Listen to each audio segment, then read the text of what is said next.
Hello viewers, আসসালামু আলাইকুম। তো আজকে আসলাম নতুন একটি ভিডিও নিয়ে। তো ভিডিওটি ভাবলাম যে আপনাদের সাথে শেয়ার করি। তো আমি যেই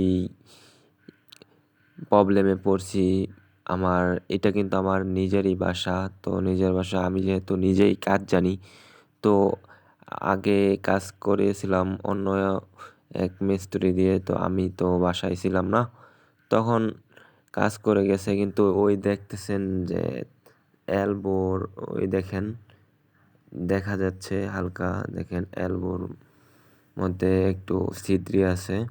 তো ওই দেখেন এখন যেই এলবোটা কাটতেছি, এই এলবোর মাথায় তো এই ছিদ্রিটার কারণে হয়েছে কি যে এখানে পানির লাইনটা কানেকশন দেওয়া হয়েছে, তারপর উপর থেকে লাইন ছাড়ার পর বাড়ির ফল ছাদ ভিজে একেবারে পুরা রুম বাইসা চলে গেছে। তো এই জন্য প্রথমে বুঝতেছিলাম না যে কেন পানি এইরকমভাবে পড়ে। তারপর আমি একটু উঠে দেখলাম, যে ভাবলাম যে না, আপনাদের সাথেও ভিডিওটা শেয়ার করি আর কাজটাও কমপ্লিট করে ফেলি।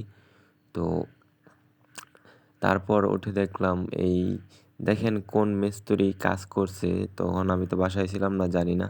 দেখেন গিজারের লাইনটা রাখছে, তারপরেও 3/4 হাফ 2টা টি দিয়ে রাখছে। এইটা কেন দিছে এটা আমার সঠিক জানা নাই।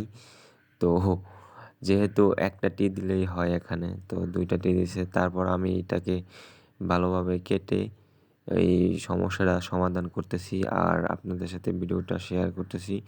তো ভিডিওটা আমি এটা কিভাবে করি, তো দেখেন আপনাদের বাসায় যদি এরকম প্রবলেমে পড়েন বা এরকম কোনো সমস্যা হয়ে থাকে, তাহলে আমি কিভাবে করি এটা দেখে সমস্ত কিছু শিখতে পারবেন।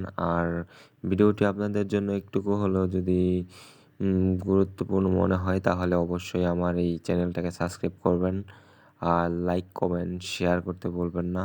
তো ভিডিওটি ফুল দেখতে থাকুন।